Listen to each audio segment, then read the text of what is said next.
Good evening, everybody. Wednesday night.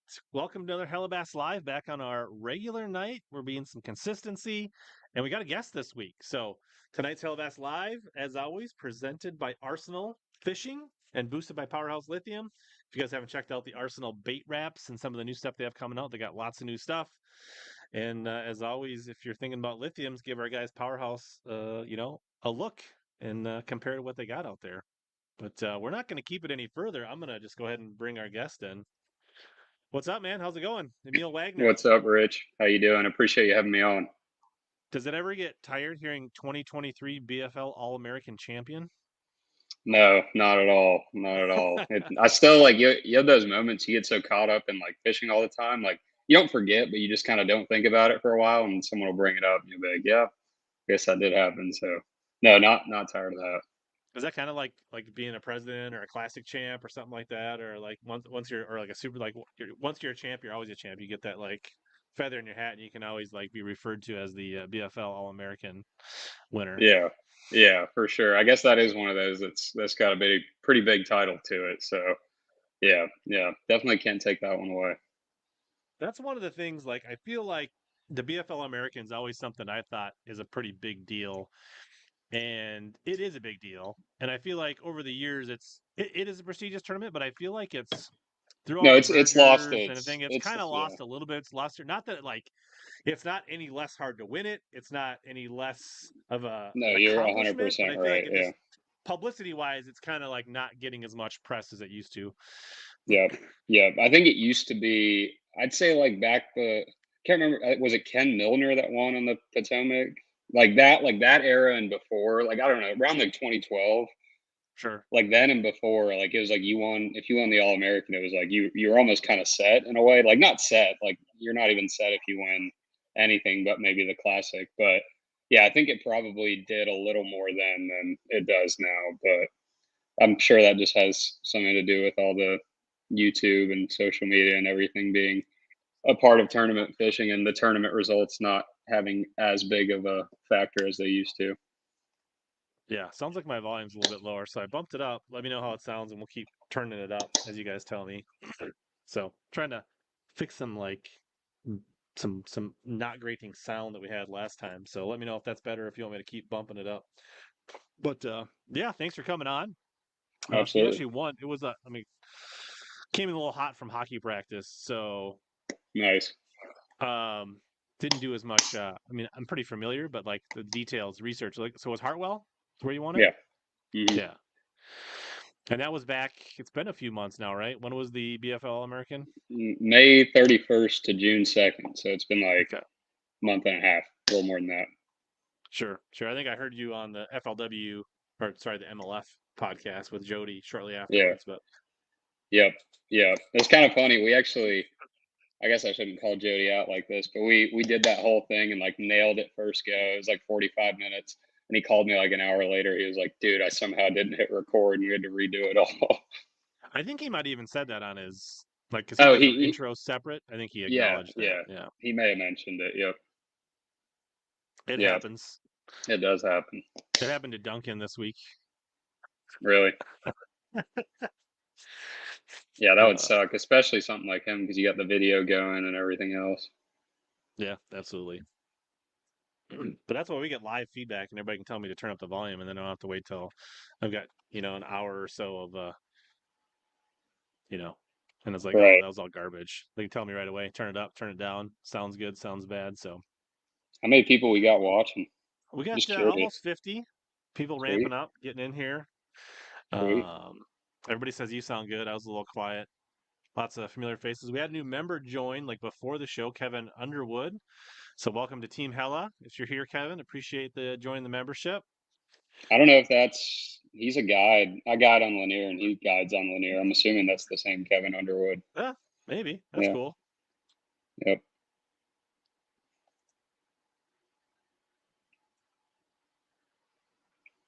So you fished a few BFLs before this. How many seasons have you like put towards like trying to qualify for the BFL All American? Looks like you kind of like got quite a few Really years in just the two. Bulldog and some of those. So, Yeah. but I we're mean, last year I fished all of them in one division, and trying to remember. I think I had that right. Yeah, we had a regional in Murray, and I did all right. I think I finished like 20th. But then this year, I decided to fish 10 of them, so I could get 2 shots at the All American and just 2 regionals.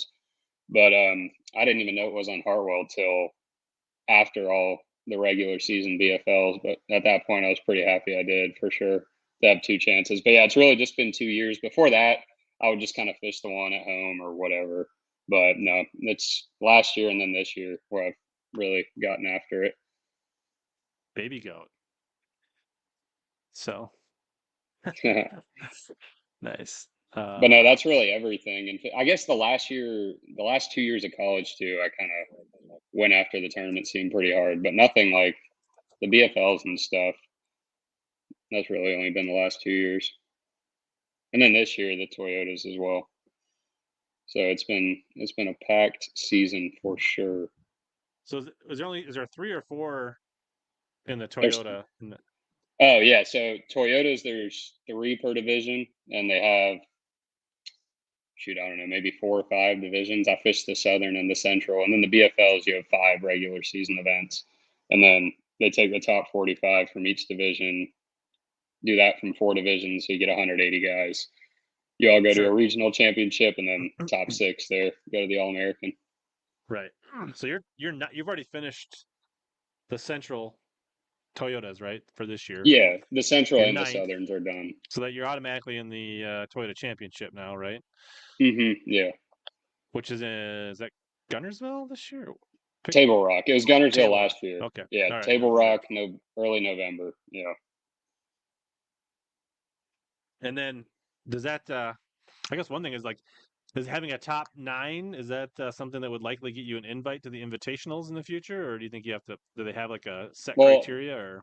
Yeah, so I finished 9th. I thought I finished 7th in the other one. I guess I was wrong, but I finished 5th in the other one. So that qualified me for the Okay, I see that. invitationals. Yeah. Yeah, the So you got 9th Southerns. in the Centrals and a 5th in the Southern. Yeah. Yeah, I had a bomb. One of them I had like a 2nd and a 6th, and then I got 100th at Gunnersville. So that kind of screwed that one up. But the other one, the Southerns, I think was the one I got 5th in. I had like a 2nd, a 30th, and a 20 something. But yeah, I bombed that one on Gunnersville. But yeah, Wow. super excited for Table Rock. I mean, I've never been, but I know there's a bunch of timber in it. There's a lot of clear water, and it's in the fall, so I feel like that'll be right up my wheelhouse. But who knows? So, It'll be fun. do you plan to fish the invitationals next year? I don't know. I'm waiting on schedules. Today was a very rare off day of guiding during the week, so I worked on a bunch of like sponsorship stuff for next year and trying to get all that figured out. Boat wraps. I don't know, financially what everything's going to look like. So that's still kind of up in the air, but there's a pretty good shot it's the invitationals because So you're I get to strongly fish. considering it if it's a good schedule and a few things come Yeah, together. yeah. I almost hope like I get to fish Red Crest next year, and I feel like there might be an overlap with the opens, and if there is, it'll just make my decision way easier. Hmm. Do you mean So MLF would schedule on top of Bass if possible? yeah, I know, right? Unheard of. Weird. Yeah, we'll see. I don't know. Right on. But I don't So, know. I was pretty. I've been like tearing myself up about which one I wanted to do for a while, but like the more people I've talked to, and like even like at ICAST, I talked to a bunch of guys I know and whatnot, and it seems like you can make it work on either side of things. It's not like one's sure. just vastly different from the other. So I mean, either way, I think it'll be a fun route, and if you don't enjoy one, you can just switch to the other. Right. So you're from kind of Marietta, Georgia, right? So that's like north of Atlanta. Yeah, it's So like like 30 minutes north of Atlanta. Lanier's like your home pond, I assume, or Yeah, it's still 40 in the mornings before traffic, like 40 minutes from the house, but I drive up there pretty much every day. But yeah, that's the home lake. I'm working on moving closer to the lake, but they're in Hartwell. Hartwell's like 2 hours, but I got there a good bit as well. So I usually drive up there once a week or so. Then we have Alatoona 20 minutes from the house, but that place kind of sucks. I fish there a lot. So Like they've got a bunch of tournaments, but it's really good numbers. Like you go catch 50 and your best five away, 8 or 9 pounds. I'm sure you have some lakes like that up there. But we got a few, yeah. So you said you're up there most every day. Is that like guiding or just time on the water, or what? What do you? guiding, yeah. So Okay. I cap it at like 5. Sometimes I'll do 6 days a week, but then even if I'm usually Saturday, there's a tournament, so it ends up being almost every day. Yeah, on Lanier or Hartwell, one of the two, because you can always find a tournament. Right now is probably the I guess the most calm our tournament season is all year because it's so hot and they just don't have tournaments for fish care. But yeah, especially in the wintertime, there's always a tournament. So I guide Hmm. Monday through Friday, and then sometimes I'll run a morning trip on the weekends. But our lakes get such bad boat traffic that Saturday and Sunday trips are just a no go. Like it's borderline unsafe and it's not fun. It's Like way safer it's when to run really a bad. tournament out there and have people Well, driving it. yeah, yeah. Like I'll go do it by myself or with a buddy, but when a lot of times you're with someone you don't know, and Right. it's rough. Lanier's really bad on the weekends. Do you guide on Hartwell or just Lanier?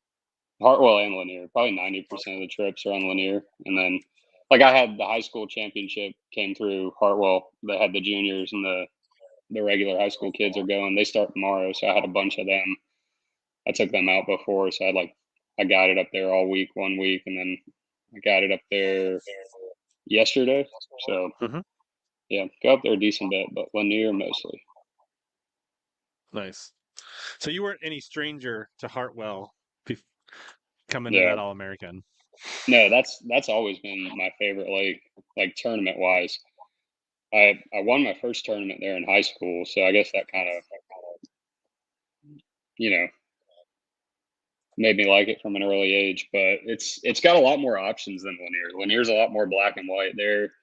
There's I mean even on the south end you can go up shallow and fish for largemouth, and they actually play. Like on Lanier, there's so many 3 to 5 pound spots that you catch. If you're catching them, you catch 17 to 20 pounds almost every time, and they're all between 3.5 and 4.5 pounds. But on Hartwell, the kickers play a lot bigger factor. So you might have 2 5 pounders that anchor a bag with three that are between 2.5 and 3 or something. So a lot of times over there, you have to mix it up more to catch them. Whereas on the Lanier, it's like you're kind of always doing the same thing, just chasing big spots offshore. Not to say that you don't do that on Hartwell, but it's a little more diverse. They bite a Yeah, lot for better over sure. there too for whatever It's really reason. I don't weird. know if it's the fishing pressure or just how big the lake is, but you can just tell when you throw at them they haven't seen as many lures over there. Well, yeah, and like the population density around Lanier, and Lanier is not as Yeah, big, right? So I exactly, mean, exactly, exactly. Lanier's insane though. It's probably I would go out and say it's probably the top 3 lakes in the southeast at least, if not the best. It's incredible.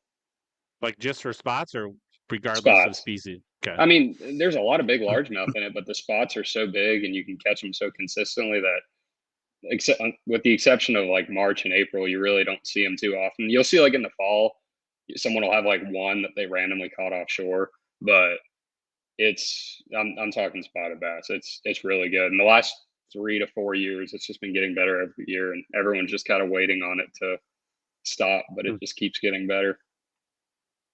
It takes anywhere from, I mean, in the wintertime, it used to be like if you had 20 pounds all spots in the wintertime, you were like, yeah, I'm going to win unless something, freaky happened. And even less than that, 18 or 19. But now in the wintertime, like it takes anywhere from 21 to 23 to win anything. And that's all spotted bass. Yeah, that's pretty cool. I've I think I spent 3 or 4 hours one time on Hartwell a long time ago, right before I fished Clark's Hill for a weekend series, like a Bassmaster weekend series Nice. championship. So that gives you an idea how long ago that was, like before ABA took it over. Um, and then I've Nice. never been to Lanier, but it's on one of those places I definitely want to check out. All right. You need to, Sounds like if my you come volume is. through, What's sound good that? to me. I said you need to come through Lanier if you can. It's insane. I love Clark's Hill too though. That's one of my favorites. Yeah, it was a different lake back when I fished it. It still had quite a bit of grass in it. Yeah. But it was an interesting lake for sure. It's weird. Like I do, our corporate office is in Atlanta, and I do get down there, but it's like I never plan enough to like make extra time, but I need to. Hmm. Yeah. Yeah, I'm telling you, you won't regret it. It's special. Which is kind of surprising considering it's so close to, usually when you're close to Dallas, Atlanta, Yeah, whatever, like those lakes are usually trash. So the fact that it's yeah. still that good is telling you No, something. yeah, and I don't know I'm sure it has a lot to do with live scope, and then there's so much more information out there now, and everyone can see stuff. But I think it's a combo of the lake being on a major upswing and everyone's figuring out how to catch them. So those two Hmm. things combined together just equal a lot of really big fish caught. But like I said, I'm sure it'll catch up to them at some point, but But it it's been definitely it's been hasn't good for a yet. while. I'm sure it's not been like it goes up and down, but like Yeah, yeah, even when it's not like good, it's still taking like 17, 18 or 18 pounds, 19. right? You Yeah, know what I mean? yeah. Like, Hmm. and like even like when Hallman won, and that was like what, almost 10 years ago, right? Like Yep. that was At the 20 time, some yeah, pounds, yeah, yeah. He had 23 and change, and that was the like a biggest freak bag, show. other than one or two I'd ever seen weighed in on the lake. And I've seen one. My buddy weighed 24.70. That's the biggest bag I've ever seen. All spots Hmm. there. But yeah, when Hallman did that, that was unbelievable. Yeah, and they had Nice. pretty good weights for that. That was he came for the tour event, right? Yeah, FLW. It would have been the FLW tour back then. Yeah, yeah, true. But yeah, I think they had a lot of 17 and 18-pound bags in that event. But that was kind of before it like really blew up. Right on. So back to Hartwell and the so you were did, did you know the All American was there before you like went hard on the BFLs, or did you Mm-mm. find out after like you don't find out until you're already like qualified for a regional at that point, right? Or Yeah, yeah. So they released it in the fall, like before the actual regional to know what you were qualifying for, but after all the events to get there. So when I saw it like on their press release or whatever, I was like, holy crap, like that's huge. And I did everything I could to get there. Like the first one on Murray, I practiced for 5 days. The most I'd ever practiced for an event was before that was like 2 days. Just because, so Murray was your regional? yeah, I had two regionals, so Murray and Smith. Okay. And Yeah. so which one did you make it out of? I made it out of both. I finished fourth at Murray and then second at Smith. I lost Smith by 2 ounces to Hmm. Wiggins, which sucked. But Jesse? yeah, but we're good friends now because I fished the Toyota and then lost to his brother this year. I got second, so that family's got my number for sure. But they got most people's numbers on Smith Lake. I mean, I Yeah, wouldn't I know blame them. they're Like hard to only getting beat. beat by 2 ounces is like winning most other tournaments. If you're Yeah, that's probably like other than like Hartwell, that's probably my favorite tournament like ever though. Mhm. Smith. It just sets up so well for what I like to do. It's awesome. It's kind of tough too, which I like. Like 13 pounds there is actually like a decent bag, especially when we were there in the fall. But that place is awesome. Nice. So Murray in South Carolina. Hmm. So there, I assume you were fishing largemouth. Yeah, yeah. That I don't think they have any spots in there, but Hmm. they've got a few random smallmouths that like never show up. But Hmm. we went there. We went there in the fall.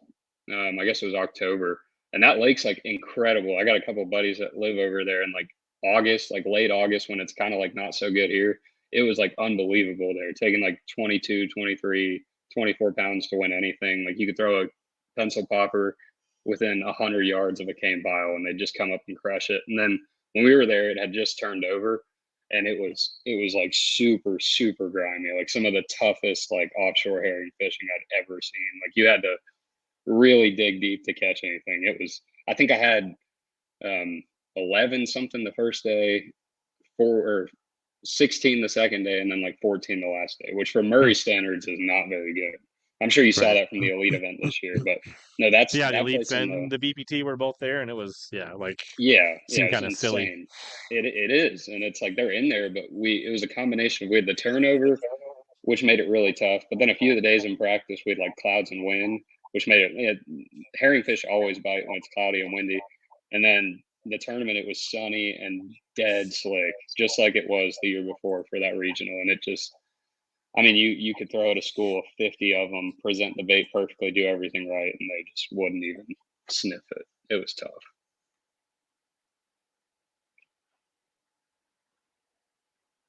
So, I mean, you're obviously pretty skilled with herring, but you obviously, I guess, in your southerns this year that you took fifth, that was Eufaula, Okeechobee, and Harris Chain. So 2 Florida lakes in Eufaula, right? So like no herring involved there.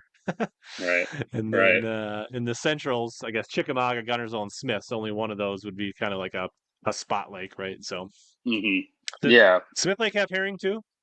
Yeah. Yeah. Not Okay, near as many as Lanier or Hartwell, I don't think, but it's sure. got some in it. It's got some in it, but not nearly what the other ones do. But yeah, you're right. I didn't expect like the Toyotas this year. I was just chalking it up as like a learning experience for just like get it out of the way this year and then hopefully do better next year. But it ended up going really well. The Florida lakes I actually love. Harris Chain should have been a lot better than it was, but I enjoyed those places. Even Okeechobee, like punching and throwing a chatterbait and all that. It's fun. Yeah, very cool. Nice. So you chalked it up as a learning experience, and you did okay, Yeah, exactly. It ended up going cashing a some lot better checks than I and thought. making some money this year. So that's cool. Yeah, yeah. It's hard to make any money in it when you're paying it all on your own. So to come out positive was very nice. Looks like you were on a Phoenix. Did you get any Phoenix bonuses this year? Yeah, so obviously the All American that was 20,000, and then I won the BFL on Kiwi. That was a $7,000 bonus, and then I think I got some other like highest finisher ones, like $500. But those were the Sure. only MLF bonuses I got. Cool. So what so I guess let's jump back to Hartwell. Like what was the in May? Yeah, Is that the herring spawn time of year, no, or is no. that more like Well, schooling, or what kind of what yeah. phase was the fishery in late May, early June? So herring spawn normally happens April into like early mid May, Okay. and we were at that weird phase where the herring spawn was pretty much totally over, but they hadn't got like out in the brush and like offshore, like where they get every year and set up really good and bit really good. So they were in these weird like in between places, and I think that's where like being a local helps out a lot. Like if you saw the standings, like first, second, and third was me, Matt O'Connell, and Buddy Benson, and we all fished against each other every weekend. So it honestly lined up perfectly because if it had been like late June, like right now, went there yesterday. They're all on the most obvious community holes in the whole lake, and there's a lot of them, Huh? but they're on like your typical, you know, humps that are not very big in the middle of the lake, like super easy to find, a long point, something like that. Whereas that time of year, a lot of them were related to like stupid stuff, like a brush pile, but it was on some flat bank, or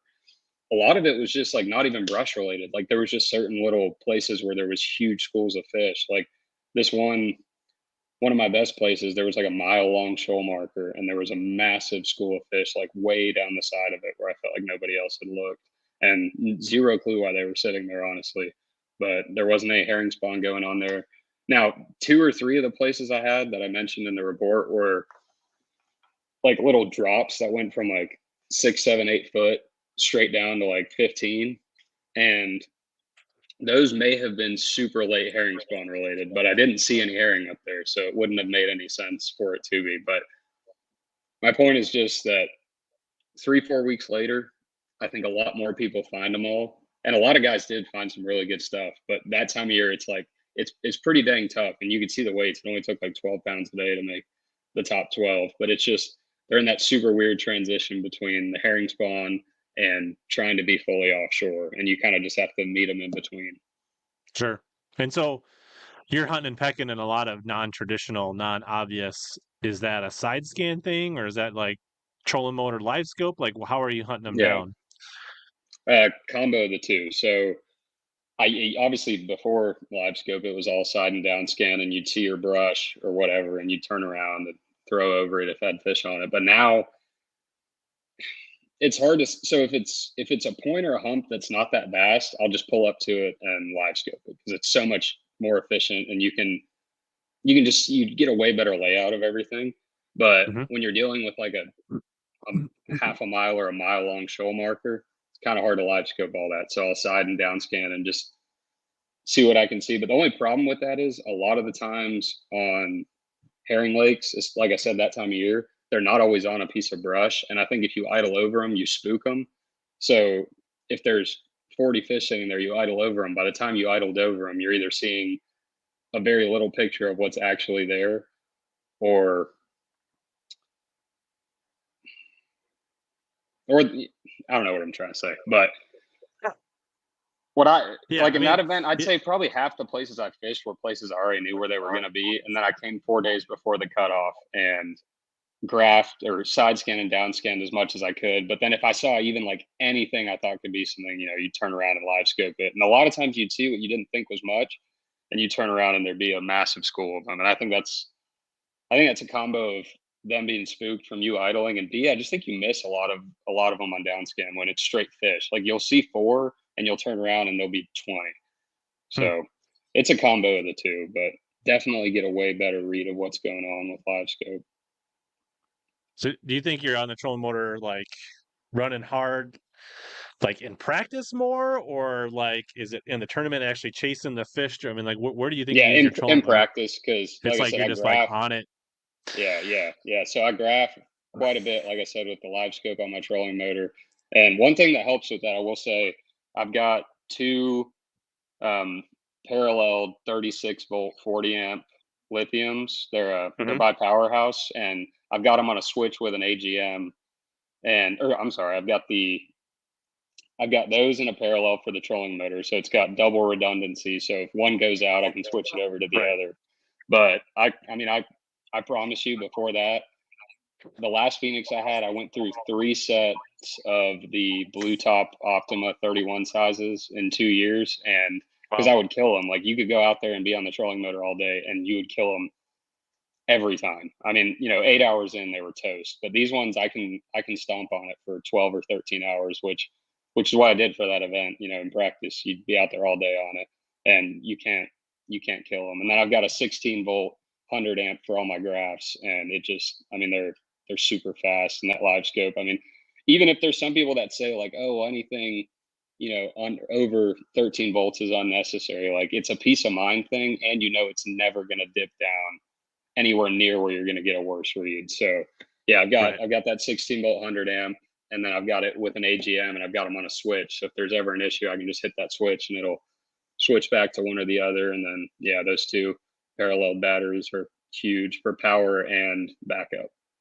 Nice. You got running guns stacked on those as well, then, or? Oh yeah, I got two running guns in there, so it all charges when you fish. It's awesome. I've never before that it was just like AGMs. I've never had lithium anything and standard charger, and this is a whole new deal. It's sweet. Very happy to be with them this year. So did you just start running that big lithium setup in 2023? Yeah, this is my first year running them, and then gonna do it So you again won how next many year. All Americans before you had Powerhouse Lithium? Yeah, it's pretty much all because of Powerhouse. I mean, obviously you won zero All Yep. Americans before that. Now you won. I mean, But no, like on a serious note, like in practice, like no joke, like I came before the cutoff, and it was 4 days daylight to dark, and that time of year, that's whatever 13 hours, and you're on the trolling motor a ton of the day, and they never died, and that was always. I don't know why I didn't try to get lithiums earlier, but I would run through AGMs before having sure. lithiums. I wish I would have made the switch earlier for sure. Yeah, I'm kind of excited. I guess I only have I got the 16 volt, same kind of setup you have for running my graphs. I didn't have as much time using mine. Hmm. Like I only had live scope for like a month before it froze last year, so I didn't have a lot Yeah. of time to like get a baseline of like how my graphs are running off just an AGM versus now. Like, so I've like my whole experience has mostly been with the 16 volt as far as like live scope and stuff. So I can't really defend. I mean, it's good, it's awesome, everything works flawlessly, but I can't say that I have like a great baseline to like before it was this good and after it was this good. But Right. uh, Right. What do you run boat wise? I got a CX20 Oh, nice. Camus. Yeah, so I got that last June, and yeah, so I got yeah, I love it. It's I don't know if you've been in it, but I I have a buddy, one of the guys I fish with, he has a PHX 21, and I feel like Nice. the rides and the softness and the way they take big water are very similar. So pretty Nice. pleased with it for sure. Yeah, I think I'm gonna stick with Phoenix again next year, but I got a buddy who works for Camus, and I'm still potentially looking at it, but the bonuses are just so good in a Phoenix when you fish MOF. It's Yeah, that's hard the to one thing. If you're justify fishing anything else. Toyotas and BFLs, and if you even if you go, I mean, it's hard. Yeah, I mean, Yeah, you have to be a really good advantage up front to offset the potential. I mean, obviously, and yeah, if you're having the success you're having, it's yeah, yeah. All you have to do is win one, and it pays off, whether it's a BFL or a Toyota or anything. But yeah, actually, I meant to tell you before I got on. You texted me and like I didn't have your number saved. Like I don't even think you said your name at first. I was like, who is this guy? And then you sent or I like opened that link. I recognized you from Sobe's channel, the oh, all right, the nice, Nighters. Yeah, that's a good series. very cool. Yeah, That's cool. So that gave me like street cred that you're like, oh, I've seen this there guy you go. before. Yeah. Let's maybe check out a few questions here. Frank says, I don't know, do you do anything besides fish in the off season, or is it there is no off season because you're guiding and just all the time? Well, guiding all year. So even in December, I mean, it's a little slower in the wintertime. You get a lot more like in the summer, you get a lot more like your people who don't really fish. You know, they're just like, oh, I Uh-huh. want to go catch a fish. And then in the wintertime, obviously, it's more like specific bass fishermen. But no, it's all fishing. I mean, it's guide all year long. And then usually once late January hits, it's tournaments until late May. And even this year, like I'd be back home for 3 days and I'd guide for two and then prep the one day and then leave. So guiding all year and tournament fishing. And then I do a little bit of stuff on the side to make some extra money, but that's Sure. about it. Tennessee Bassman wants to know, do you know anything about Raven Lake in Georgia or Lake Raven? Never heard of it. I don't know how. I know I'm Okay. curious. He said it looked cool, but he didn't get a chance to fish it. I'm gonna look it Uh, up. I'm kind of curious now.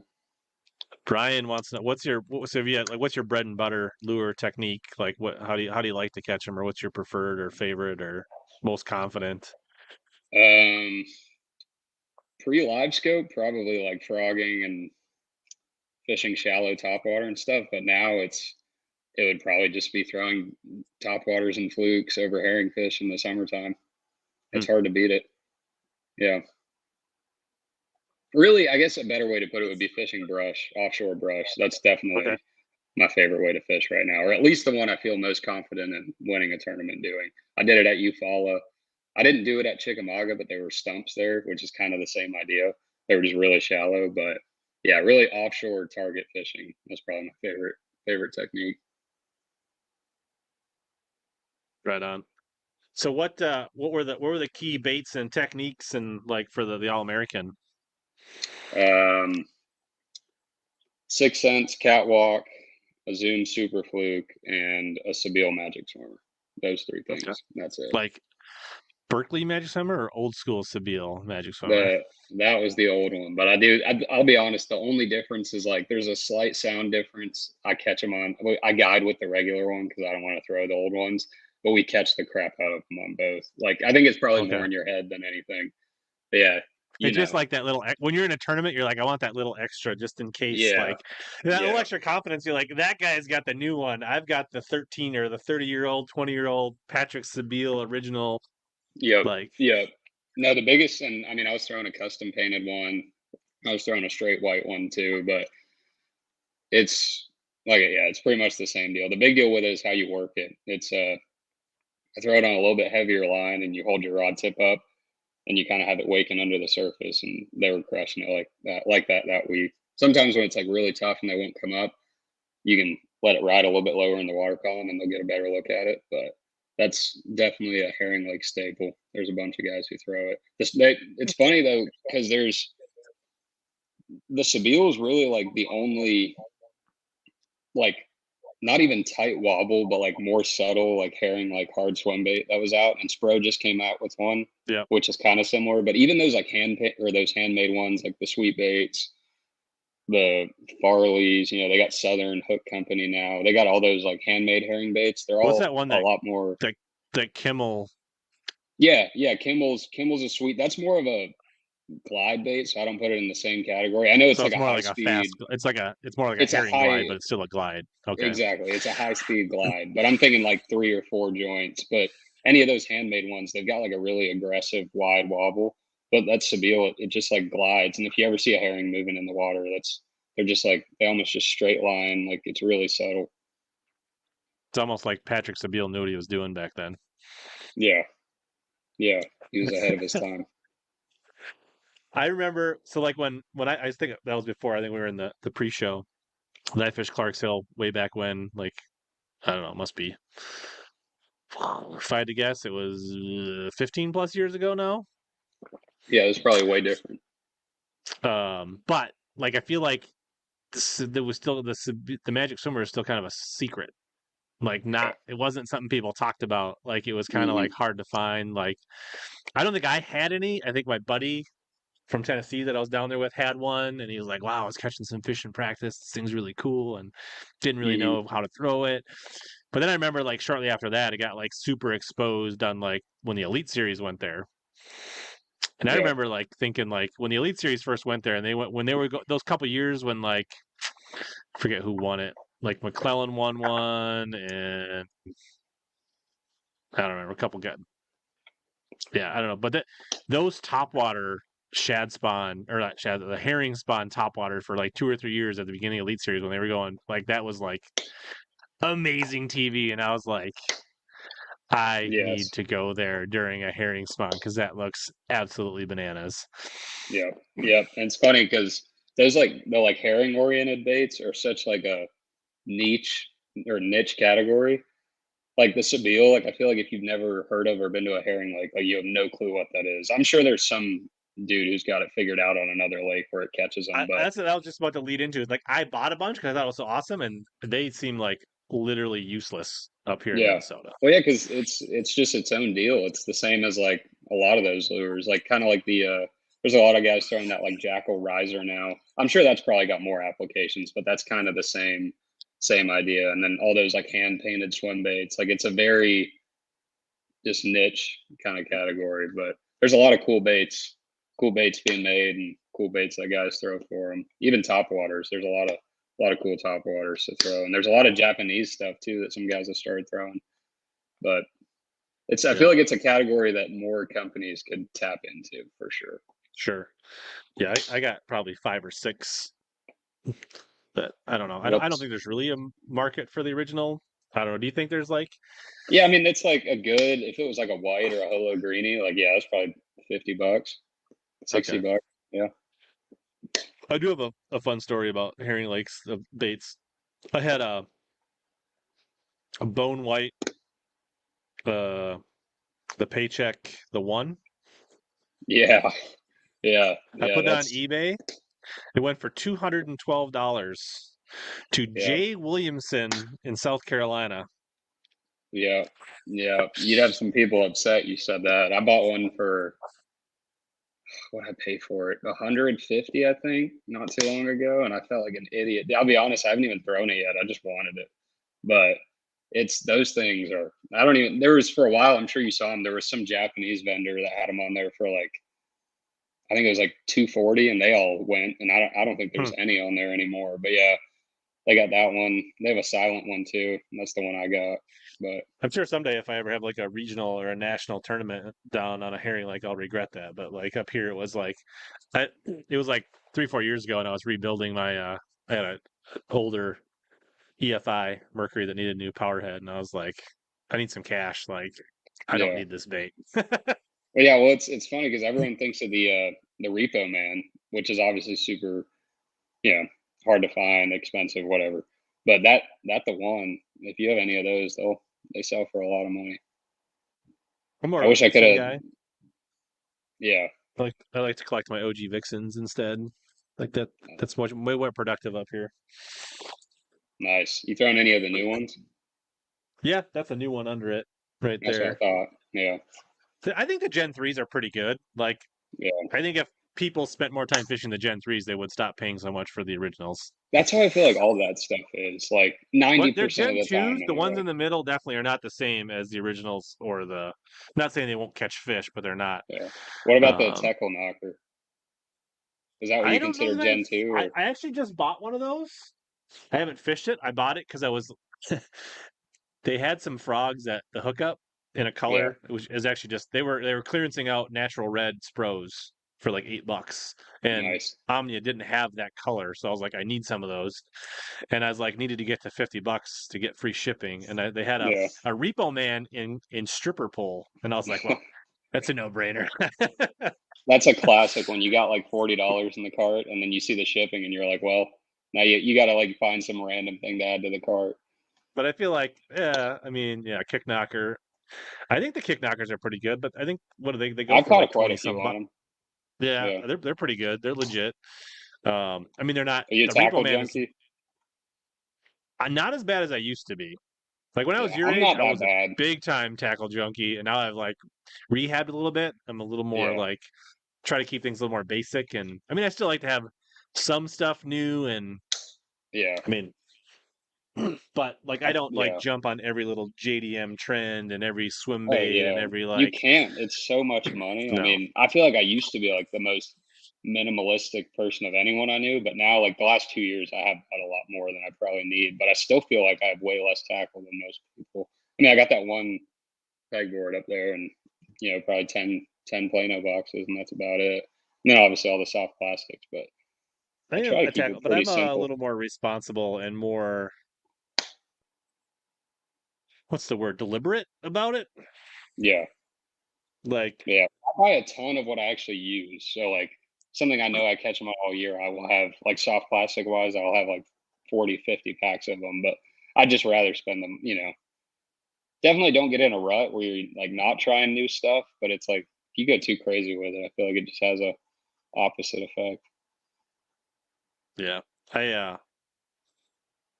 yeah. I mean, I don't get its color. Like if they won't eat like a variation of green pumpkin or black and blue, I'm probably not going to catch them. 100%. Yeah, I'm Like, not that's the one thing I think you can simplify easier than anything. Like if they're not biting, obviously like base colors make a big difference, but like yeah, like flake or like little tiny subtle changes, that stuff I personally don't think makes a very big difference at all. yeah, like Now, black and 70% blue of my versus top white, waters yeah, are bone colored in my yep, box.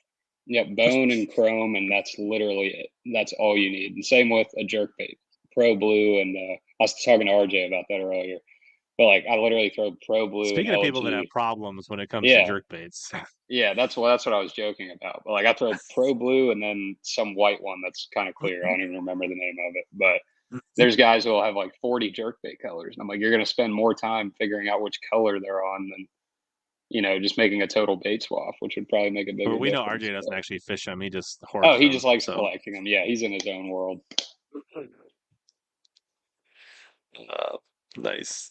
So back to, there was somebody that actually had a question about the Magic Swimmer here. Let's JP wants to know how do you like to fish, or maybe there's a couple ways, but like what are the give us the two most common productive retrieves for your Magic Swimmer on a herring lake?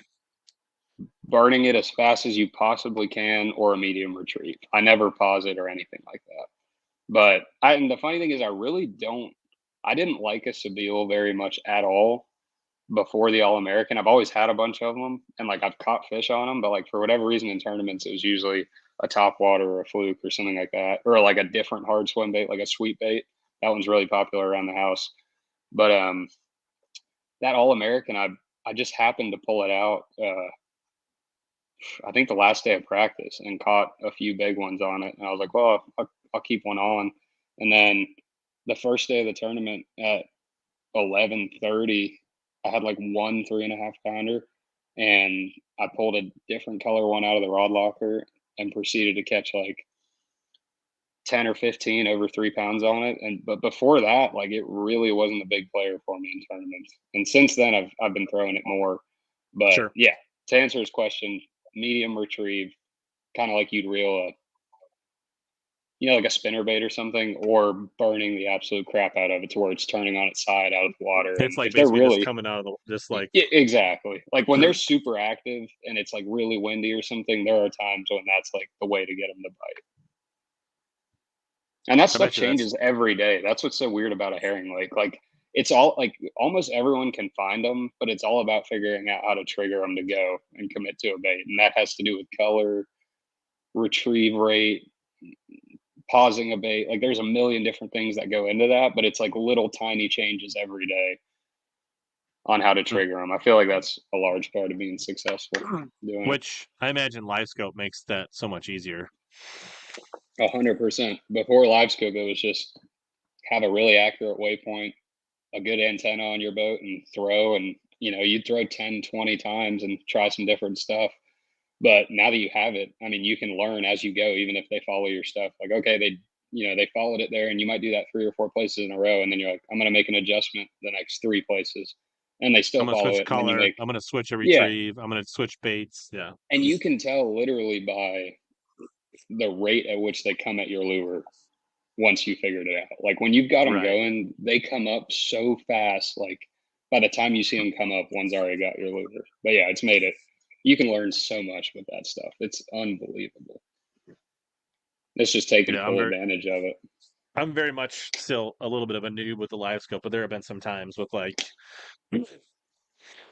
late last year, one of the first times I really saw its power, and I've told this story on here, is like it was like November 12th, we're like the last day before it's gonna like freeze. And I was catching some pike and stuff on lipless crankbaits. Um, and then I started like slow rolling a bladed jig, and I could see fish kind of like poke out of the weed clumps. Like you Hmm. would see them move when your bladed jig came, but I was like, well, they're Right. clearly not. They don't want this. And then I would like throw my jig in there, same thing, and I was like, all right. So I was like, try to jerk bait, and then like I took a regular jerk bait. And I was like, man, it's still really high above the weed clumps. Like I could see Right. it on my right. And I was like, I don't know if water this cold, they're going to come up that far. And then literally I went to the MR jackal and I could see it Yep. was like right at the weed clumps and like Yep. first cast, boom. And I was like, And you see them like just that barely saved kind me of a like lot of poke out of time. it. Yeah. like, Right. And it's like, how do like, you even know you're over that clump? Like with it, that's why like you're just seeing a jerkbait play right. 90x more than it used to. I mean, it's just that bait's just built for that kind of a deal. And before, it's really only good if you know you're putting it in front of them. You know what I mean? That's why like a trap before that was good because you were covering way more water. It was just like you Uh-huh. would just take advantage of the few bites you got. Whereas that jerkbait deal, it's like it has to be presented right. Kind of like you said before you had the deep diving one on, like they weren't even going to see it. But with the deep one plus live scope, you can get it down to where if they're in that grass patch, they're going to see it, and then Right. you'll And I see them couldn't ease out of see it. I couldn't see the fish until they would come out of Right, the right. clump, but I always knew my jerkbait That's was been then my near a clump, experience. so then I could like let it sit there for a second.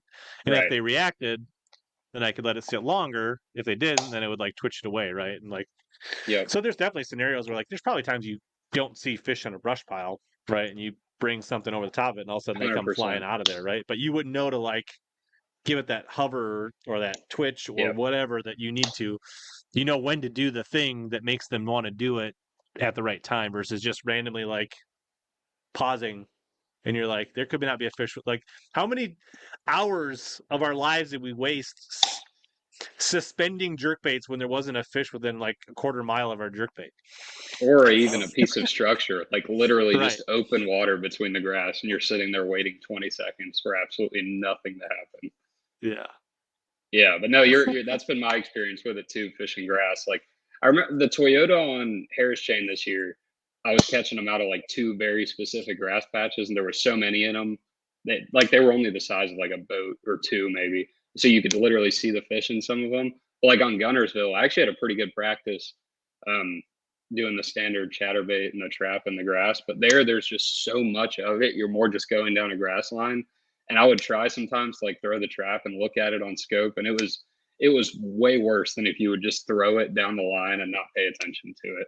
It's like Right. with a trap is just like the least live scopey bait possible, but it's like it was almost like if you were paying too much attention to it, it wouldn't work.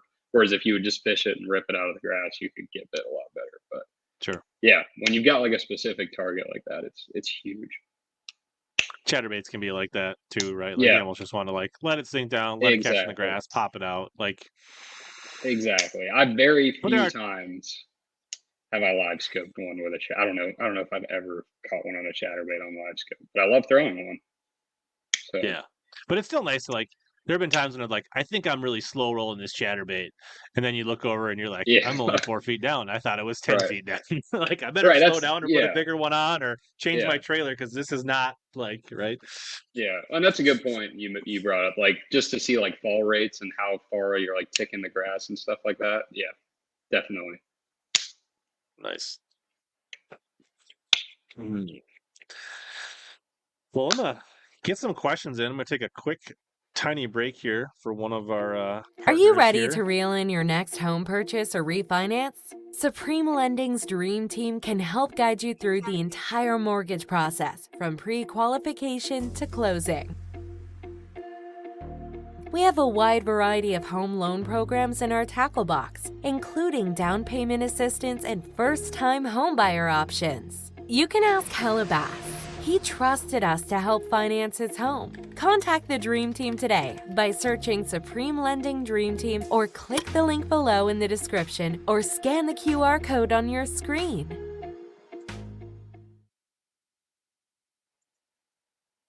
All right, we're back. Thanks for everybody's patience. You guys, if anybody's are you looking to get a new house with like a new garage to put all those like giant checks and trophies in? Or I mean, if you do, my buddy can help you out, Emil. So Yeah, actually, I've been looking for land for months now, but it's so expensive anywhere I'm looking. So I'd like to sure. build for sure, but it's so tough right now. And interest rates are good, so that's always a bonus. So Oh yeah, they're wonderful.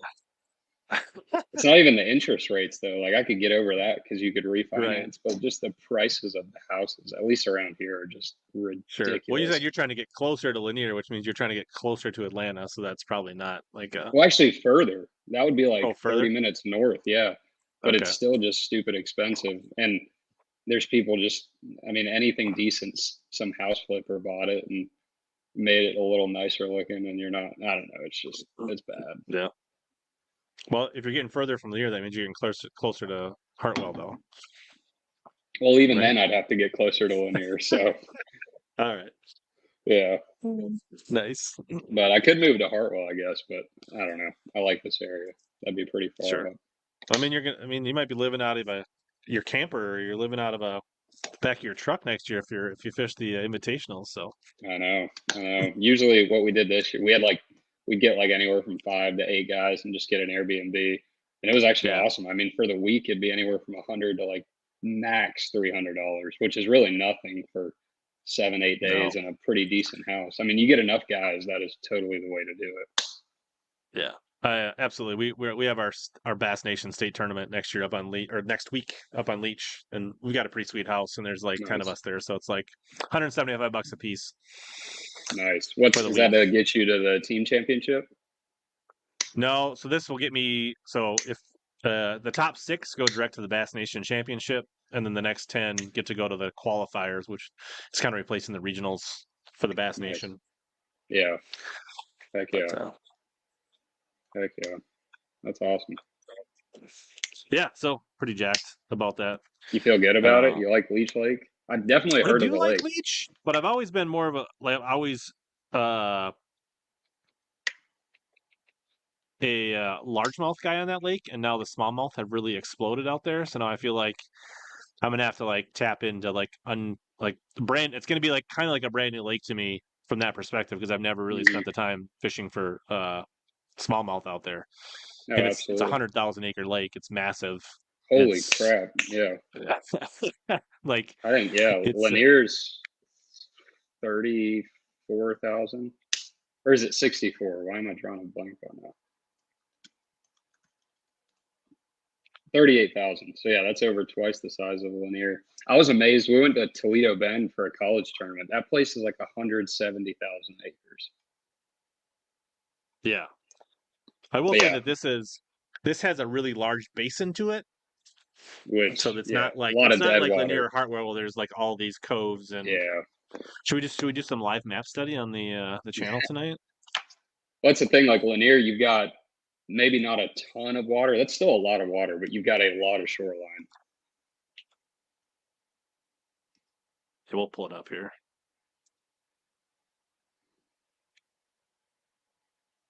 for fun. Do something new tonight. Yeah, why not?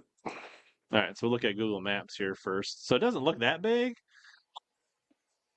There's no perspective here. It's all relative.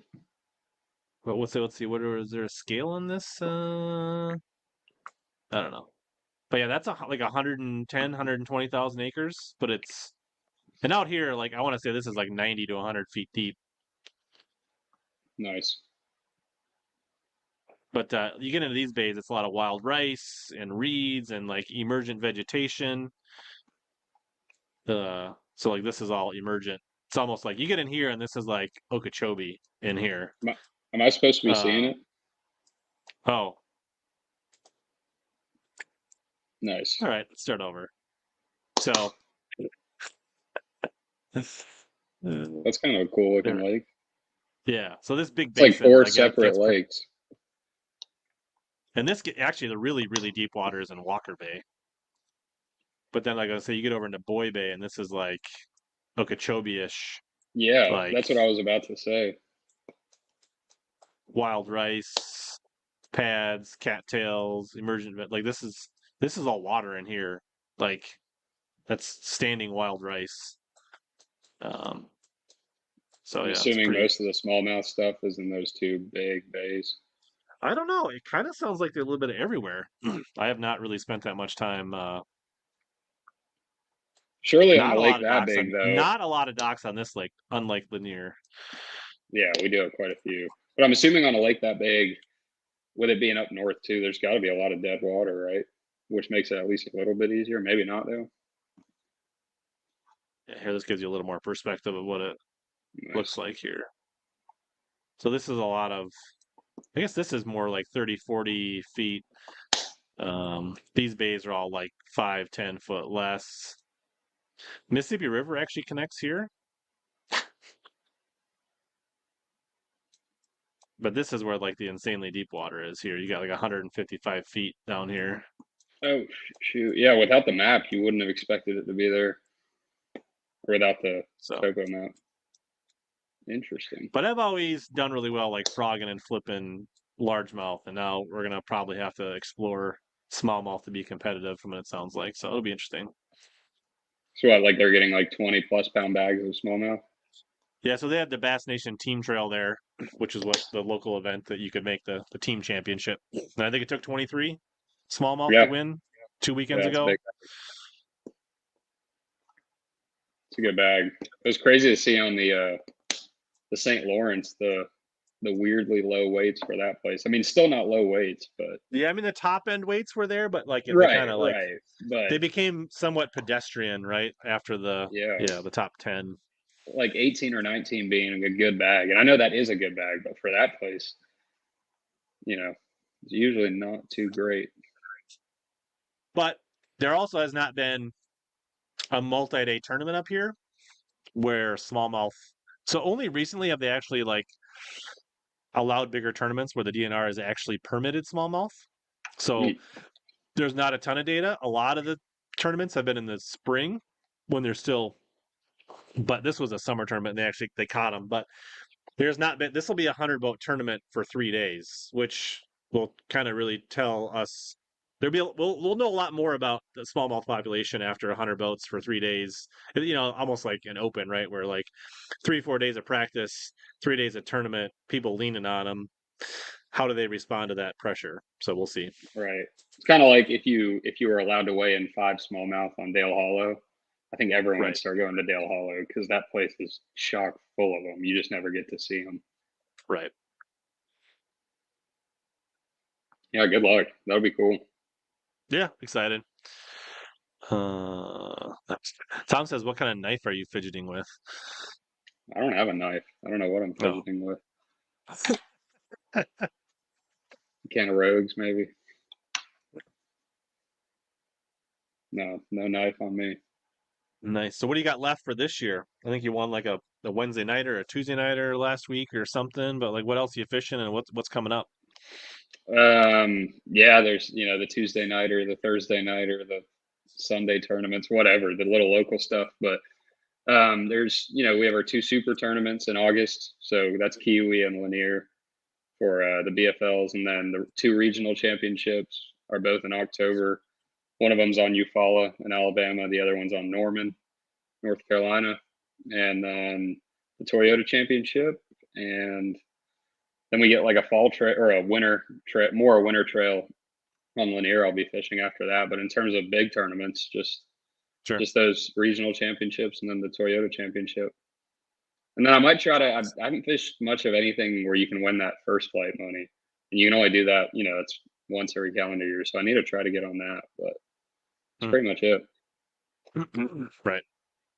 And it looks like you went kind of went on a vacation and went and fished the Toyota on Champlain. Yeah.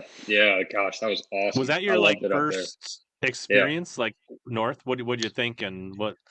It was sick. I liked just the being up there. I liked minus the fishing. I liked the area a lot, and then the fishing was really good too. I don't think it's as insane as if I would have went to a St. Lawrence or something, obviously, but it was awesome. And I know I barely missed a check there. I promise you that was one of the worst days I've ever had losing fish that second day. It was horrendous. I weighed 16 and a half. Yeah. I weighed 16 and a half the second day with a 5 and 2 4s. And then he had 2 he had to pinch the tail on. So it was just brutal. But I was catching him on a Vixen, actually, throwing it an absolute country mile. I had it on my old topwater reel. It's one of those old BB1 Pros because you can fit as much 50-pound braid as you want on it. And 90% of the time they would eat it on the end of the cast. So you'd have to clear 10 jumps. And I mean, I did fresh hooks every morning and I just could not get them in the boat that last day, but it was super fun. Try double split rings? I didn't. I haven't done the braid split rings either, but I need to. Maybe that would have made for a lot better tournament. Who knows? But no, it was super cool. Catching them on top water, that was kind of we were saying about the scope a second ago. Actually, you could see the grass clumps, and you throw over them, and you'd never see or almost never see a fish, and then you'd just be walking it, and one would just meander out of there. And it's weird. At home, you want to walk it super fast, but if you happen to see one come out and get on it, you would want to just tap, tap, tap, and eventually one would smoke it. Whereas usually on a herring lake, if you start working it slow, they're just going to swim away from it. But it was super fun. It was not too far off what I do here, but I definitely got destroyed by the floggers. Yeah.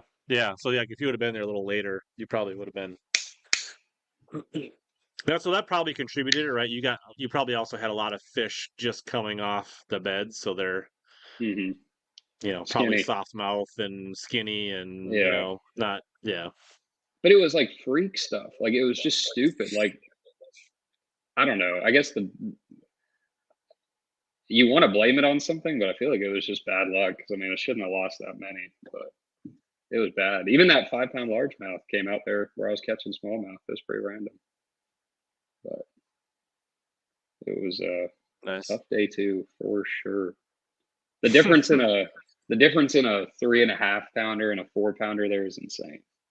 And especially the difference in a 15-incher and a dang 3.5 pounder. But I was so mad I had those two in there.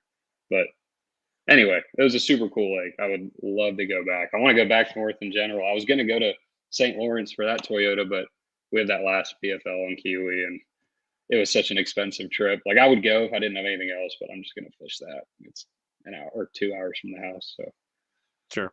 Yeah. Makes more sense. Yeah, I actually just had a buddy, TK Tacklecraft. He came up and visited, and I took him on a 5-day fishing bender up here in Minnesota, and that was his first time ever being up north. So that was a pretty cool experience to be able to take him out and just kind of show him. Have you been to Champlain? I actually have only fished Champlain once for 3 or 4 hours in the evening when I was out there on a work trip, and this was 10 plus years ago, and I was out there with Jody White. Nice. Who just won on the St. Lawrence River. And on Champlain. He won some local tournament the day after. Yeah, he's been doing really well lately on this ABA circuit, I think. He won a local tournament, then he won an ABA Open Series, and then he just won the Open. Jody's a dang good fisherman. All those years of Jody watching all these guys on tour, he's finally And him He's spending picked, a ton of time in the water, it's all coming together, and he's doing really well for himself. So yeah, super good guy. He's easy to root for. I don't know if you ever met him in person, but he's a good dude. I have, yeah. You nailed it. He's super easy to root for. Exactly. Yeah. But yeah, so yeah, back then, like he was.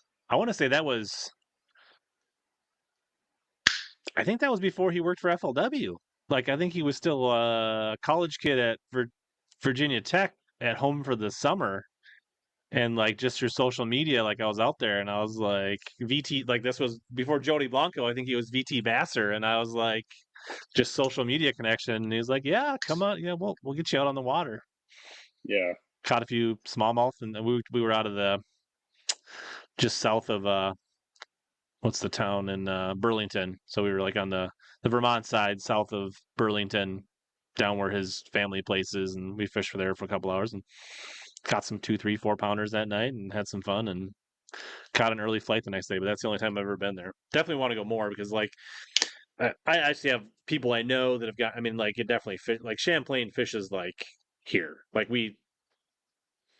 We have lakes that set up like Champlain. Yeah. Yeah. He pulled up on me day one, for like pictures or whatever.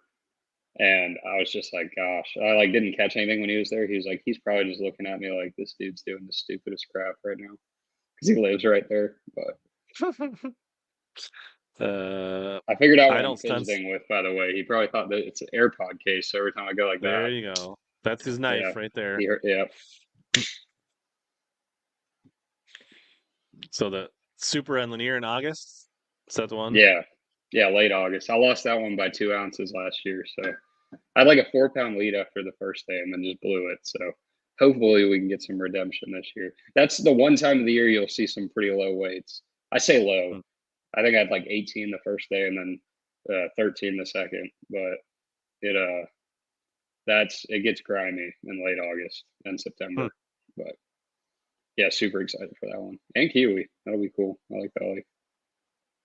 Is the 125 the main Yeah, Magic Swimmer? that's the only one for me. The only, not the main. It's the only. I have a few of the small ones. I don't think I've ever thrown them. I have one of like the giant ones too. Not giant, but like the 7.5 maybe inch one. And Hmm. it's custom painted and everything, but I've never actually made a cast with it. Have you been watching the lacrosse invitational at all? Yes, yeah, I got a couple buddies that fish it, so I was following along. I haven't got to watch any of the live just because of guiding and everything, but um, I was rooting for some buddies. My buddy Jack Daniels, he made the cut. Christian Greco, I roomed with him a good bit, and Jack. Christian missed it. My other buddy Cody missed it, but looks like I've talked to Nick Hatfield a few times this year. He's killing it. He was leading the first day after winning that. And Did looks like he end up? the locals they all let in are killing it. So Yeah, I actually did a I'll be whole honest video. with you, that is my one. I've got a lot of gripes with everything in pro fishing, and I think if you're a big tournament fisherman, you should.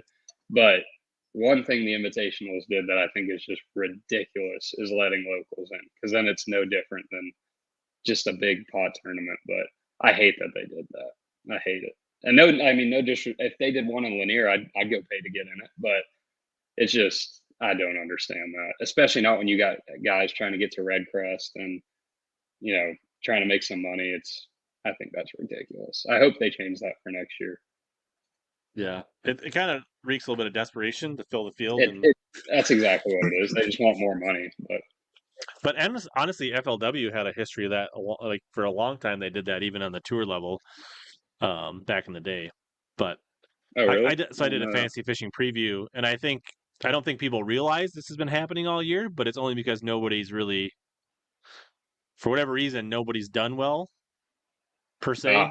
Yeah. Nobody's a jackpotter hasn't won one or really like made a big splash in any of these events, and I think this could be the one, where like Brigham, who is just an absolute, he's like you on Lanier, right? But on the cross, like, like, Sure. but maybe longer because he's older. He's probably, he's got like, 20 years of like stomping people, taking people's money. Like, Brigham was made the like, one name I knew from up there that was just stupid good. And then And he I don't know, pretty. is the guy leading it one of them, Steve Lopez? He's from Wisconsin, but he is actually fishing all the events. Okay. But I would not. Okay. He's from Oconomowoc, Wisconsin, and I'm sure he's got experience. But he probably lives about as close as I do to La Crosse, which is about 2.5 hours. But I wouldn't say he's a local. I don't know that he's got like a.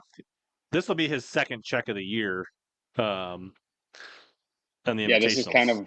this is kind of hilarious. The whole top three is from Wisconsin. And Matt Steffen, I mean, he's I know he's yeah. been doing it forever. I actually know Matt a little bit, but yeah, he's killing it this year. I'm good But the for other him. guy, Lopez, he fished the full circuit last year and this year. Right. So Brugan's really the So only one, unless some of these other yeah. guys they let in the top 10. Cade So Luffenberg, that's one of them, right? Cade Laufenberg, Kevin Rue down in 16th, Jeff Ritter. Those are guys that are all like Jeff Ritter, locals yeah, that I've fish heard the that Great name. Lakes BFLs. Those are all guys that have made the All-Americans out of that division. Nice. Did anyone you know personally fish that All-American? I mean, I know Cade. I've fished a team tournament with him. I've fished with Was he Kevin there? quite a few times. I've stayed at his house. Um, I've never fished with Jeff, but I drew his dad a couple times in like weekend series as a co-angler. Yeah. So, I mean, Well, I'm saying I none of your kind of buddies fished the All-American on what's that? Hartwell. I'm No, saying none of not your that buddies. year. Cade and Kevin both made it the year that was on Douglas. Was that 2 years ago? Yeah, Maybe yeah, something like that. yeah. It was either last year or 2 years ago. Yeah. Last year was somewhere else, I think. I can't remember. But I got you. Hunter It was on Litchfield. Hamilton last year. That's right. Yeah, so Okay, so it would have been 2 21. years ago. Yeah. Yeah. Yep. But like, yeah, almost Yeah. all of the locals are in the top 50, and a handful of them are got a shot at it going into tomorrow Right. for sure. So, Yeah, I just think I and don't know. I don't like the whole jackpotter thing. Like, if you want to do a tour of that size, like I don't know, it just doesn't sit right with me. But yeah, I agree. Like, if I'm in your position and I'm thinking about laying down 40 grand in entry fees or whatever it is next yeah, year, like I'm like, no. Like I'd rather fish 20 boats or 10 boats short yeah, than fill it with locals, 10 locals at every event. right. And it's the 10 best on the whole thing, so it's like I don't know. I guess it shows how good some of the guys that. I mean, it shows how good some of that competition is because it's not just straight locals at the top. Like you said, this one it kind of is, but still. But yeah, if Mike Brigham pulls it off tomorrow, you're going to hear an uproar. Yeah, I believe it. Maybe I that's what guess needs to what is happen. he? 3 pounds short? I guess three He's pounds is like a pretty good just lead on. just under 3, but he's only in third, right? So like, and Matt Steffen, I guess he's got. I mean, Matt's in a pretty good position because now he's locked in to the Yeah, BPT, he's on the so he can BPT zero and. tomorrow, and he's still going to be in the BPT. Mhm. So he can fish pretty comfortably. Like the pressure, yeah. I mean, all those guys should be fishing to win for sure. Yeah, yeah, and he might win AOI. He took it over today over. Yeah, because I don't think I think he Nelson took it got back over. in it. Yeah, I think he took it over yesterday. So I don't know if today secured it or not. He But might have to stay up high though. That's true. I don't let's know. see. I think they got it. I don't know. They don't have it as like a headline. The MLF website is such a good website. Was that sarcastic? It still sells Ron Nelson as leading, Oh, so they haven't nice. changed it at all. I guess I don't. Well, I think that's because they can't like fully update it until it's like official. Because like stuff could still swap. I don't know. Yeah, but Bassmaster every day of the opens, every day of the opens, and every day of the elites, they update the AOI for like the EQs and the Do they elite. really? I did not know Yeah, that. Okay, I thought it was always after the event. That's cool. I think so, or at least they show it. I don't know. I think they did. Right. I don't know. Maybe not. I don't know. I think this one's better than the Bass website. I'll give it that. But Yeah, there's parts of it. Unless you're trying to look at like BPT stats or like BPT results or statistics or details of winnings or anything like that. Yeah. So Yeah, still to this day, when I look up like point standings for anything Bassmaster, I have to look up Bassmaster whatever point standings and click on the link because I don't know how to get to it from the site. Oh. What's AOI get? I don't know what I heard Rookie of the Year gets a SUV. Don't they get like a Polaris or something? Maybe it wasn't a. Yeah, it wasn't an SUV. I bet it's a ATV. Is probably what they meant to say. A little bit of a difference there in price. Yeah, I think they said SUV, but I think they meant ATV. I don't know what AOI gets. It's surprisingly not much. No. Well, I mean, on the MLS side, typically. Yeah. It varies wildly from year to year, it seems like. Yeah. But the top 8 get into the BPT. I think Bassmaster for the longest time, you didn't get anything for AOI, which was like a talked about thing. They've been doing AOI money for quite a while. Yeah. What they didn't pay was like if you won the AOI championship, so like when Fighter won that on Mille Lacs the first time. Yeah. Because he came into that event like 50th in AOI points, and by winning it, he moved up to like 48th.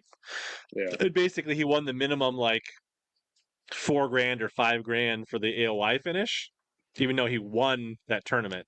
And it wouldn't have mattered if he would have not showed up, or if he would have won the tournament, he still would have got that like $4,000.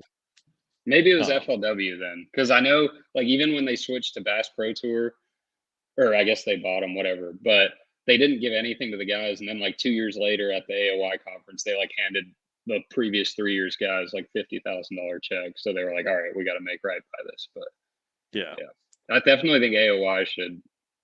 I don't know what it should be just as prestigious as a big win. I think Bassmaster is like $100,000 to win AOI. Yeah, it is. Yeah, and it pays down to like basically if you finish in the top, I want to say like 40th is like an $8,000 or $10,000 bonus for AOI. That's so good. Yeah. I think it's got better over the last 2 years too, 2 or 3 years. But I'm pretty sure there is hardware for Angler of the Year. Yes, there's hardware. I'm pretty sure you get like a trophy, but as far as like cash, like some of these circuits have been pretty chintzy with that. Kyle says, how much difference is St. Clair and Champlain? A lot different. I've not been on St. Clair, but everything that I've seen, but I know that. Yeah. Yeah, like St. Clair is like maximum 30 foot deep, and like if you picture a milk saucer and a little bit of reeds along the end, a little bit of scrubby sandgrass just on like the first rim, and then just sand in the middle, that's what St. Clair looks like. And Champlain is like long and deep and full of structure and rocks and vegetation and all kinds of things. So yeah, quite a bit different. Yep. And my buddies just got back from there. My buddy went for like their bachelor party. I was supposed to go, but I had ICAST. I didn't want to miss it this year, but they said it was just like you would just float around and see one. And they said it was so stupid. They would come up and eat your bait well before it got to the bottom. And there were several times they'd lose one, open their bail, drop it back to the bottom, and the same fish would eat it. And like that. Like Champlain was nothing like that. Like even some of the ones you saw, like plenty of them didn't bite. But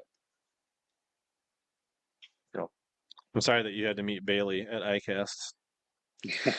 Yeah, we talked for a little while. Yeah. Yeah, he's got true. the Fighter did not get a trophy when he won Mille Lacs, but somebody made him a trophy. Nice.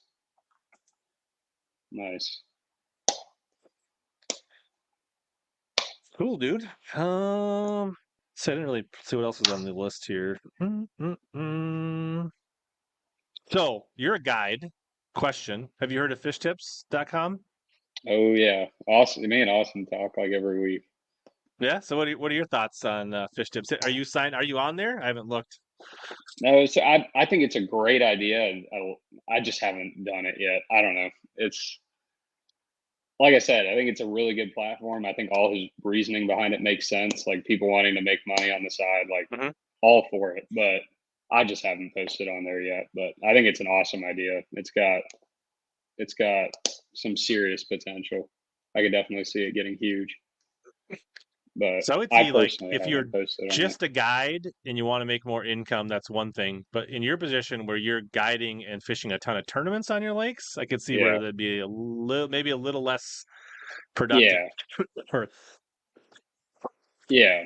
Yeah. And maybe down the line when it gets to where it's a mainstream. bunch of people are using it, I could see myself doing it. But right now, I don't know. I might still hop on it. I haven't done it yet.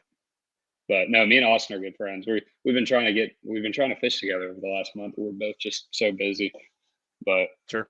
he's a good dude. He's up in like kind of the mountain area of Georgia. So he fishes Chattooga and Burton and all those little mountain lakes. But he's a good fisherman too. Yeah, absolutely. He's been on here a couple times. We've talked to him. So he's a fun guest to have on for sure. Very high energy. That's what I I just did. realized I I didn't caught some even nice have walleyes on our trip, and I posted a tip for walleyes. nice. How many have you sold on there? I don't think I've sold any. I haven't tried really hard, and I also haven't like posted anything to social or anything like that. Yeah. But I did get some tackle in. What do we got there? Oh, let's see. Got something from Horseshoe Custom.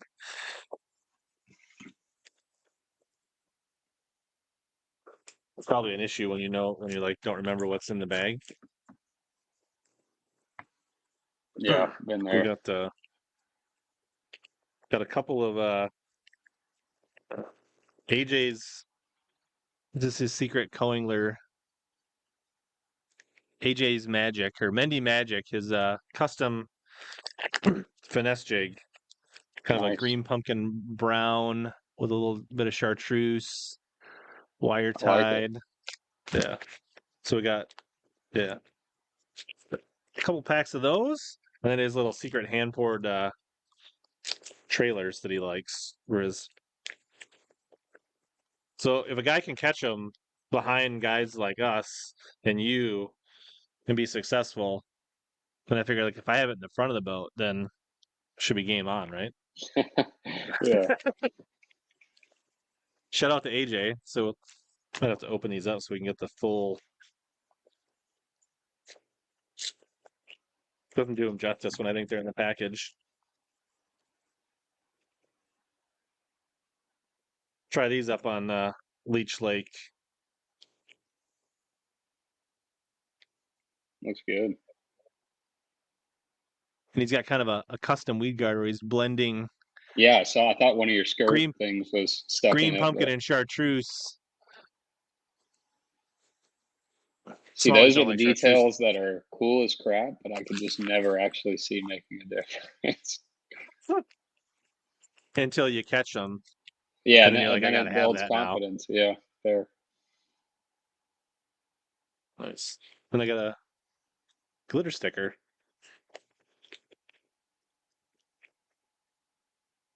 Yeah. I don't know. Did you miss that on the stream, TK? Yeah.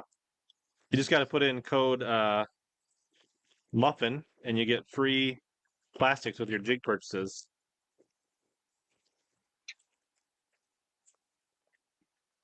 I feel like I used to throw a jig a lot more than I do now.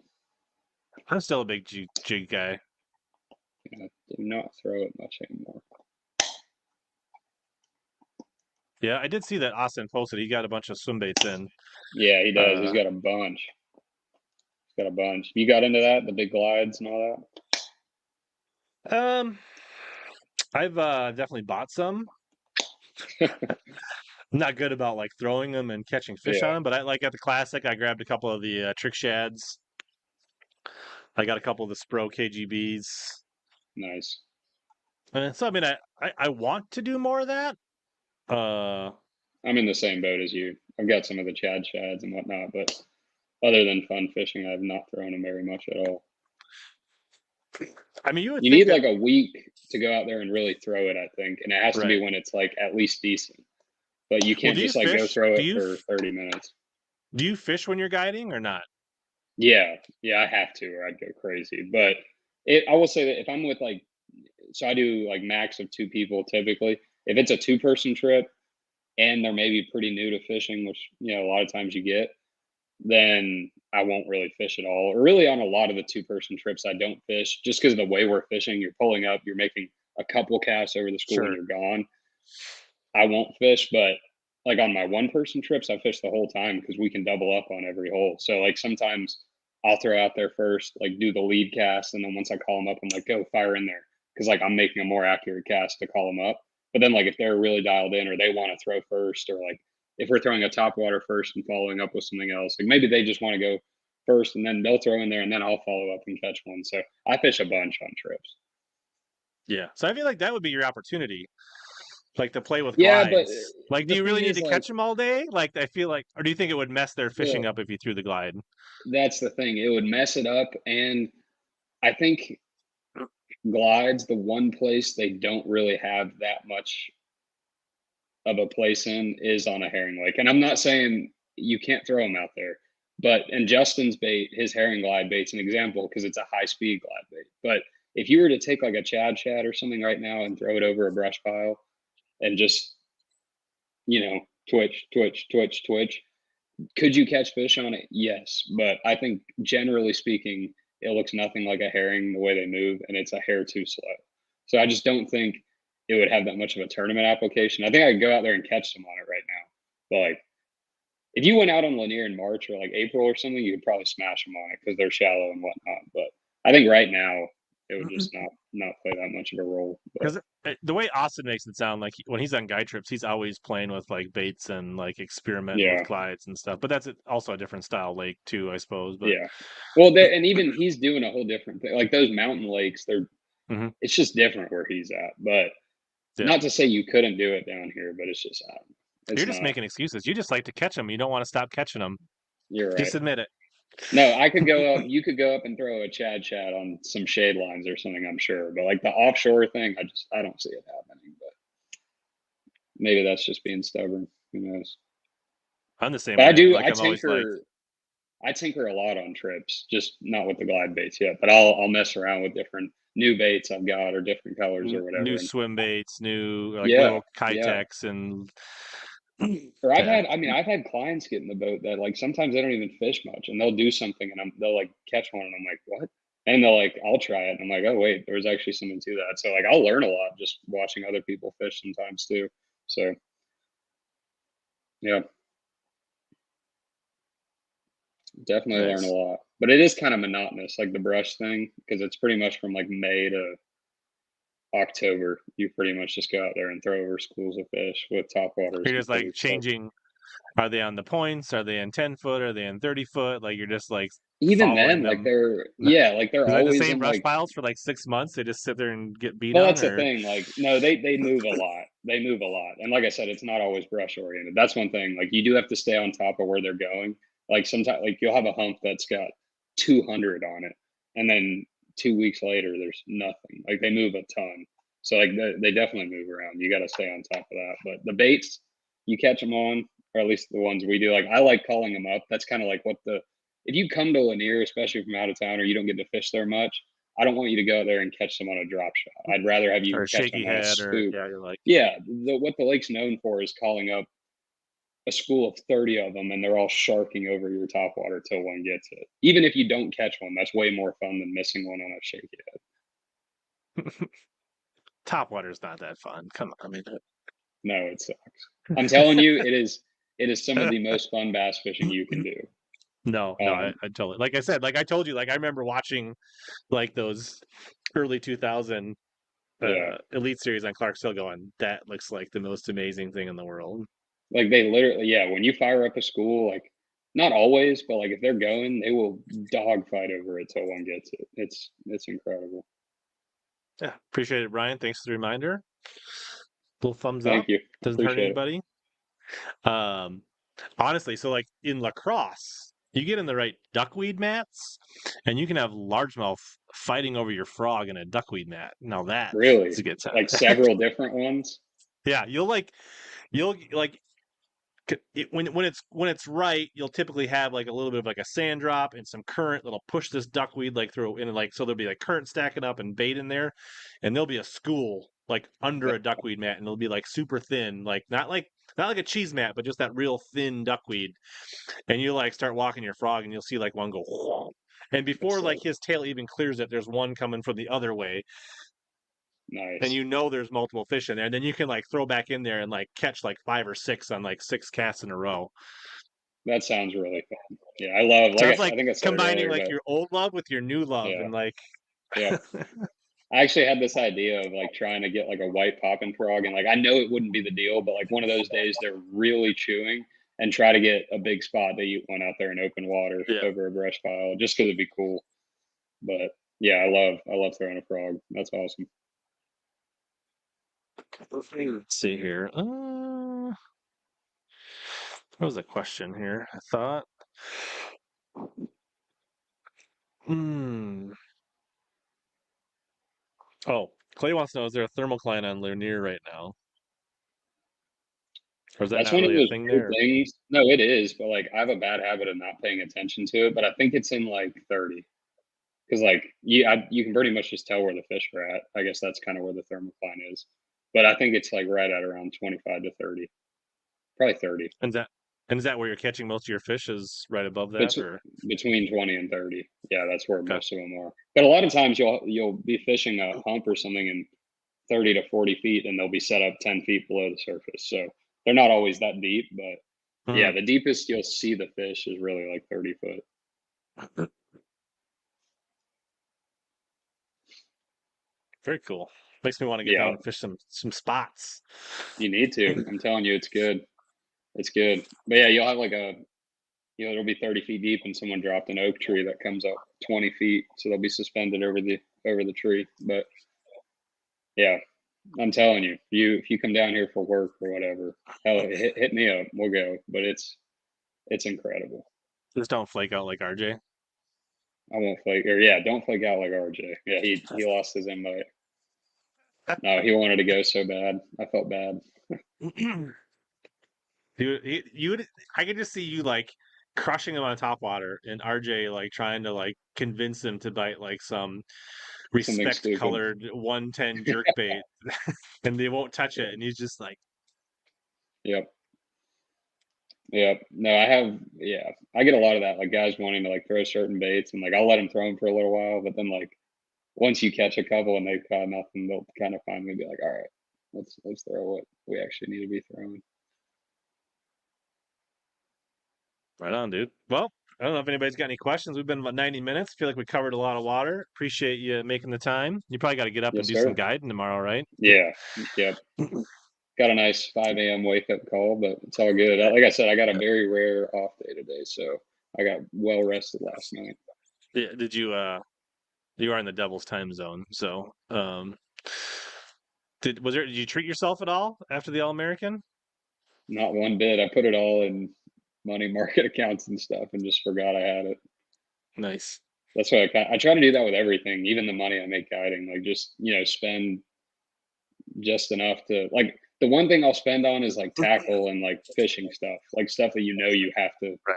buy to be successful. But no, I save as much as humanly possible. He didn't go from like a 12 to a 16-inch live scope screen or anything with No, but I will next year. I have the 12 now. I'm gonna get the 16 next year. But I did think about that. That's one thing. But nah, nothing crazy for me at all. Would you guide on West Point? No, it's too far. And I mean, maybe if I was down there and someone wanted to go, it's not that great of a lake, but it's fun. You can catch a lot of small spots in it. Actually, the first time I ever went on a guide trip was on West Point. Really? Did you go with Yeah, Ken? I have no idea. This is a long time ago. I was like 12 I or think that's his 14. name. There's like one guide down there that's like the guide. I think his name's Ken. This would have been like 30 years ago, so I don't know. Oh, okay. Well, I think he's pretty old, so I maybe it did catch was. like a 7-pounder on a Carolina rig though. That doesn't suck. I I don't was think I've pretty ever. jacked up at the time. Yeah, we The went there guide every also made year. like our lunch was like pre-cooked Cornish game hens wrapped in tinfoil that we ate. Like he Oh like heck yeah! was nice. Do you provide Cornish Heck game yeah. hens for your clients for lunch or not? No, I don't even know what that is, to be totally honest with you. It's like a little small chicken, but it was like picture like the rotisserie chicken you get at like the grocery stores, but like a smaller mini one for like one person that you could eat for lunch. Nice. No, everyone's got their own dietary habits, so I just bring waters and usually tell people if they want anything to eat, just bring it. Water, Right on. ice, gas, fishing rods, all the Just the essentials. basics. Top Yeah. waters. Yeah, but no, I was tempted to get a new truck, but they're also just so expensive right now, so I held off on that. Right on. Well, if you guys came in late, I think we gave away some juicy nuggets tonight. Had some good stories, some good conversation. Be part of the replay squad, whether you're watching on Facebook or YouTube, or if hey, if you didn't catch it all and you're an MP3 podcast guy, you can search HellaBass on your favorite podcast app. Thanks for coming on, Emil. Absolutely. Thank you for having me. And Seriously, as I enjoyed always, it. here to help you guys catch more big bass and suck less.